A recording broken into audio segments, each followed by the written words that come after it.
ನಮ್ದು ಬಂದು multiple disorder ಒಂದು 5% ಏರಿದ್ರೆ ಪರವಾಗಿಲ್ಲ. ಗಗನಕ್ಕೆ ಏರ್ದಂಗೆ ಏರ್ಬಿಟ್ರೆ ಯಾರ ಹತ್ರ ಹೋಗಿ ಅಪ್ರೋಚ್ ಮಾಡೋಕೆ ಕೇಳಿ ಎಲ್ಲ ಅವ್ರವ್ರ ಇದಕ್ಕೆ ಇದು ಮಾಡ್ತಾರೆ. ಇವಾಗ ಸಾಮಾನ್ಯ ಜನ ಬಂದ್ಬಿಟ್ಟು ಎಲ್ಲಿಗೆ ಹೋಗ್ತಾರೆ ಹೇಳ, ನಮ್ಮ ಮನೆ ಬರೋ ನಾವು ಏನಿದೆ ಅದನ್ನ ನಡ್ಕೊಂಡು ಹೋಗ್ಬೇಕು ಹೊರ್ತು ಸುಮ್ನೆ ಬಂದ್ಬಿಟ್ಟೆ ಅಂತ ಇದು ಜಾಸ್ತಿ ಇದೆ ಅದು ಜಾಸ್ತಿ ಆಗಿದೆ ಏನ್ ಇರ್ಬೇಕಂತ ಏನ್ ಹೇಳೋದ್ ಮೇಡಮ್. Free bus ಮಾಡ್ಬಿಟ್ಟಿದ್ದಾರೆ. ಒಂದು ಡಾಕ್ಟರ್ ತೋರ್ಸೋಣ ಅಂದ್ರೆ 10 ರೂಪಾಯಿ ಇದು ಔಟ್ ಪೇಷಂಟ್ ಇದಕ್ಕೆ ಬಂದ್ಬಿಟ್ಟೆ ಅಂದ್ರೆ 80 ರೂಪಾಯಿ ಆಗ್ಬಿಟ್ಟಿದೆ ಇಂಟು ಹಾಸ್ಪಿಟಲ್ ಅಲ್ಲಿ. ಸರ್, ಶಿಕ್ಷಣ, ಆರೋಗ್ಯ ಇದೆಲ್ಲ ಮಾತಾಡ್ತಾರೆ ದೊಡ್ಡ ದೊಡ್ಡದಾಗಿ ಭಾಷಣದಲ್ಲಿ. ಆರೋಗ್ಯ ಕ್ಷೇತ್ರದಲ್ಲಿ ಏನೆಲ್ಲ ಆಗ್ಬೇಕು ಅಂತ ನಿಮಗ್ ಅನ್ಸುತ್ತೆ ಈ ಸತಿ ಬಜೆಟ್ ಅಲ್ಲಿ? ಹಂಗ ಮೇಡಮ್ ಎಲ್ಲ ವೇಟ್ ಮಾಡ್ತಾ ಇದಾರೆ. ಇವಾಗ ನಮ್ದು ಬಂದು ಮಲ್ಟಿಪಲ್ ಡಿಸಾರ್ಡರ್, ಅವ್ನ ಕ್ಯೂನಲ್ಲಿ ನಿಂತ್ಕೊಬೇಕು. ಇರೋ ಎಲ್ಲ ಪ್ರೊಸೀಜರ್ಗಳು ಬಂದು ಸಿಕ್ಕಾಪಟ್ಟೆ ಇದೆ. ಸುಮ್ಮನೆ ಗೌರ್ಮೆಂಟ್ ಬಂದ್ಬಿಟ್ಟು ಇದಕ್ಕೆ ಬಡ್ಜೆಟ್ ಎದ್ದು ಬಂದು ಇದಕ್ಕೆ ಇಷ್ಟು ವಹಿಸಿದ್ದಾರೆ, ಲಕ್ಷಗಂಟ್ಲೆ ಇಟ್ಟವ್ರೆ. ಬಟ್ ನಾರ್ಮಲ್ ಇದಕ್ಕೆ ಬಂದ್ಬಿಟ್ಟು ಏನು ಪ್ರಯೋಜನ ಆಗ್ತಾ ಇಲ್ಲ. ಅದಕ್ಕೆ 10 ಸಲ ಓಡಾಡಬೇಕು.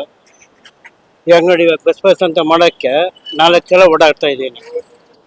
ನಮ್ಮ ಮನೆಯವ್ರ ಇಲ್ಲಿಗೆ ಒಂದೊಂದಕ್ಕೂ ಬಸ್ ಪಾಸ್ ಮಾಡ್ಸಕ್ ಓಡಾಡ್ತಾ ಇದ್ದೀರಾ? ಬಸ್ ಮಾಡ್ಸಕ್ಕೆ ಅದಕ್ಕೆ ಬಂದ್ಬಿಟ್ಟು ಲೈನ್ ಸರ್ಟಿಫಿಕೇಟ್ ಮಾಡಿಸ್ಬೇಕು. ಏನೋ ಪ್ರೊಸೀಜರ್ಗಳಿದೆ. ಅದಕ್ಕೆಲ್ಲ ಎಷ್ಟು ಕಾಸು ಆಗ್ತಿದೆ ಸರ್?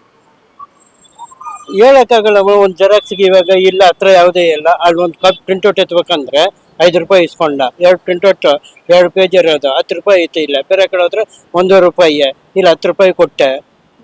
ಆ ಥರ ಬಂದು ಚಿಕ್ಕದು ನಮ್ ಲೆಕ್ಕನೇ ಸಿಗಲ್ಲ ಅದು. ಅಂದ್ರೆ ಬೆಲೆ ಏರಿಕೆ ಆಗಿದೆ ಅಂತೀರಾ? ಬೆಳೆ ಏರಿಕೆ ಬಂದ್ಬಿಟ್ಟು ಒಂದು 5% ಏರಿದ್ರೆ ಪರವಾಗಿಲ್ಲ. ಗಗನಕ್ಕೆ ಏರ್ದಂಗೆ ಏರ್ಬಿಟ್ರೆ ನಾವೇನ್ ಮಾಡೋಣ? ಏನ್ ಹೇಳ್ತೀರಾ ಸರ್? 5 ಗ್ಯಾರಂಟಿಗಳು ಕೇಳಬೇಕು. ಯಾರ ಹತ್ರ ಹೋಗಿ ಅಪ್ರೋಚ್ ಮಾಡೋಕೆ ಕೇಳಿ ಎಲ್ಲ ಅವ್ರವ್ರ ಇದಕ್ಕೆ ಇದು ಮಾಡ್ತಾರೆ. ಏನಂತ ಅಪ್ರೋಚ್, ಯಾರನ್ನ ಅಪ್ರೋಚ್ ಮಾಡ್ತೀರಾ ಹೇಳಿ? ಇಂಡಿವಿಜುವಲ್ ಏನು ಅಪ್ರೋಚ್ ಮಾಡೋಕೆ ಆಗಲ್ಲ. ಸುಮ್ಮನೆ ಬಂದ್ಬಿಟ್ಟಿಂದ ಅವ್ರವ್ರ ಬ್ಯಾನರ್ಗಳಲ್ಲೆಲ್ಲ ಹಾಕೊಂಡವ್ರೆ. ಬಡ್ಜೆಟ್ ಇದಕ್ಕೆ ಇಷ್ಟು ಇಕ್ಕಿದ್ದೀನಿ, ಅದಕ್ಕೆ ಇಷ್ಟಿದ್ದೀನಿ ಅಂತ. ಅಷ್ಟು ಸುಲಭಗೆ. ಇನ್ನೊಂದು ಬಂದ್ಬಿಟ್ಟೆ ಅಂದ್ರೆ ಫ್ರೀ ಲಂಚ್ ಬಂದ್ಬಿಟ್ಟು ಎಲ್ಲದಕ್ಕೂ ಇಲ್ವೇ ಇಲ್ಲ. ಸರ್, ಸಾಕಷ್ಟು ಯೋಜನೆಗಳು ಮಾಡಿದಾರಲ್ಲ, ಗ್ಯಾರಂಟಿ ಯೋಜನೆಗಳು ಮಾಡಿದಾರಲ್ಲ. ಯಾರು ಗೊತ್ತು ಹೇಳಿ? ಇವನ್ ನಿಮಗ್ ಗೊತ್ತಿದ್ಯಾ? ಇಲ್ಲ, ನೀವು ಎಷ್ಟು ಇವಾಗ ಇಷ್ಟೊಂದು ಕವರೇಜ್ ಎಲ್ಲ ಮಾಡ್ತಾ ಇದ್ದೀರಾ, ನಿಮಗೆ ಗೊತ್ತಿದ್ಯಾ ಏನನ್ನ ಪಾಲಿಸಿ ಮಾಡಿದ್ದಾರೆ ಯಾವ್ದಾವ್ದಕ್ಕಂತ ನಿಮಗೆ ಗೊತ್ತಿದ್ಯಾ? ಏನೂ ಗೊತ್ತಿರಲ್ಲ. ಇವಾಗ ಬಂದ್ಬಿಟ್ಟು ಒಂದೊಂದು ಸರ್ಕಾರ ಇದ್ರೊಳಗಡೆ ಬೋರ್ಡ್ಗಳು ಹಾಕ್ಬೇಕು. ಪಬ್ಲಿಕ್ ಗೊತ್ತಿರುತ್ತೆ. ಏನು ಬೋರ್ಡ್ ಇರಲ್ಲ, ಏನೂ ಇರಲ್ಲ. ಅವ್ರು ಪೇಪರ್ನಲ್ಲಿ ಇದು ಮಾಡ್ಕೊಂಡು ಬಡ್ಜೆಟ್ ಇಷ್ಟು ಮಾಡಿದ್ದೀನಿ ಅಷ್ಟು ಮಾಡಿದ್ದೀನಿ ಅಂದ್ರೆ ಯಾರು ಗೊತ್ತಾರ? ಇವಾಗ ಜನ ಬಂದ್ಬಿಟ್ಟು ಒಂದು ಇದು ಮಾಡ್ಬೇಕಂದ್ರೆ 100% ಕೇಳ್ಬೇಕಲ್ಲ. ಸರ್, ನೀವ್ ಹೇಳಿದ್ರಿ ಎಲ್ಲಾ ಬೆಲೆನೂ ಗಗನಕ್ಕೇರಿದೆ ಅಂತ. ಯಾವ್ದ್ರದ್ದು ರೇಟ್ ಜಾಸ್ತಿ ಆಗಿದೆ ಅಂತ ನಿಮಗ್ ಅನ್ಸುತ್ತೆ? ಮೇಡಮ್, ನನಗಿಂತ ನೀವು ಸರ್ವೆ ಜಾಸ್ತಿ ಮಾಡ್ತಾರೆ, ನಿಮಗೆ ಗೊತ್ತಿರ್ಬೇಕು ನಾವು ಹೇಳೋದಕ್ಕಿಂತ. ಅದು ನೀವು ಇದು ಎತ್ಕೊಬೇಕು. ನೀವು ಒಬ್ಬೊಬ್ಬನ ಬಂದ್ಬಿಟ್ಟು ಒಂದು ಇವಾಗ ನನಗೆ ಬಂದ್ಬಿಟ್ಟು ಬೇಕಾಗಿರೋದು 1-2 ಪದಾರ್ಥಗಳು ಬೇಕಾಗಿರುತ್ತೆ. ಇವಾಗ ನೀವು ಬಂದು 108 ಜನ 1000 ಜನನ್ನ ಇಂಟರ್ವ್ಯೂ ಮಾಡ್ತಿದ್ರೆ ನಮಗಿಂತ ನಿಮಗೆ ಹೆಚ್ಚಾಗಿ ನಿಮಗೆ ಇನ್ಫಾರ್ಮೇಶನ್ ಗೊತ್ತಿರುತ್ತೆ. ಇಲ್ಲ, ಅಂದ್ರೆ ನೀವು ದಿನಬಳಕೆ ಮಾಡುವಂತ ಪದಾರ್ಥಗಳಲ್ಲಿ ಯಾವ ರೇಟ್ ಜಾಸ್ತಿ ಆಗಿದೆ ಅಂತ ನಿಮಗ್ ಅನ್ಸುತ್ತೆ? ನೋಡಿ ಮೇಡಮ್, ಇವಾಗ ಹಾಲಿನ ಬೆಲೆ ಎತ್ಕೊಂಡ್ರೆ ಹಾಲಿನ ಬೆಲೆ ಹಂಗೆ ಇಟ್ಟುಬಿಟ್ಟು ಅಂದ್ರೆ ಕ್ವಾಂಟಿಟಿ ಕಮ್ಮಿ ಮಾಡ್ತಾರೆ. ಔಷಧಿ ಎತ್ಕೊಂಡ್ರೆ ಅಲ್ಲಿ 5 ಡ್ರಾಪ್ಸ್ ಹಾಕೊಬೇಕಂದ್ರೆ ಇವಾಗ ಬರೀ ನಾನು ಹಾಸ್ಪಿಟಲ್ಗೆ ಹೇಳಿದೆ ಔಟ್ ಪೇಷಂಟ್ಗೆ ಬಂದು 10 ರೂಪಾಯಿ ಇದ್ದಿತ್ತು, ಇವಾಗ 80 ರೂಪಾಯಿ ಮಾಡಿದ್ದಾರೆ. ಇವಾಗ ಸಾಮಾನ್ಯ ಜನ ಬಂದ್ಬಿಟ್ಟು ಎಲ್ಲಿಗೆ ಹೋಗ್ತಾರೆ ಹೇಳಿ? 10 ರೂಪಾಯಿ 80 ರೂಪಾಯಿ ಮಾಡಿದ್ರೆ ಆ ಪ್ರೈವೇಟ್ಗೂ ಇದಕ್ಕೂ ಏನು ವ್ಯತ್ಯಾಸ ಇದೆ? ಏನಿಲ್ಲ.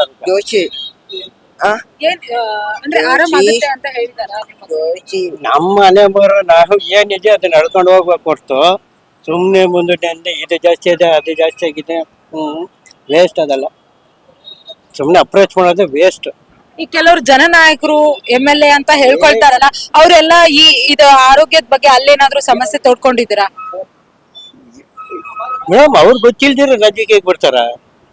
ಒಂದು ಕುಂಡಿ ತೋಡ್ಬೇಕಂದ್ರೆ ಒಂದು 40% 50% ಅಂತಾರೆ ಕಮಿಷನ್. ಇನ್ನೇನು ಅಲ್ಲಿ ಕ್ವಾಲಿಟಿ ಇದೆ? ಯಾವುದೇ ಸುದ್ದಿಯ ಅಪ್ಡೇಟ್ ಅನ್ನ ಮಿಸ್ ಮಾಡ್ಕೊಳ್ಬಾರ್ದು ಅಂದ್ರೆ ಈಗ್ಲೇ ಒನ್ ಇಂಡಿಯಾವನ್ನ ಸಬ್ಸ್ಕ್ರೈಬ್ ಮಾಡಿ. ನಿಮಗೆ ಬೇಕಾದ ಭಾಷೆಯಲ್ಲಿ ಎಲ್ಲಾ ಸುದ್ದಿ ತಿಳಿಬೇಕು ಅಂದ್ರೆ ಒನ್ ಇಂಡಿಯಾ ಆಪ್ ಅನ್ನ ಡೌನ್ಲೋಡ್ ಮಾಡ್ಕೊಳ್ಳಿ.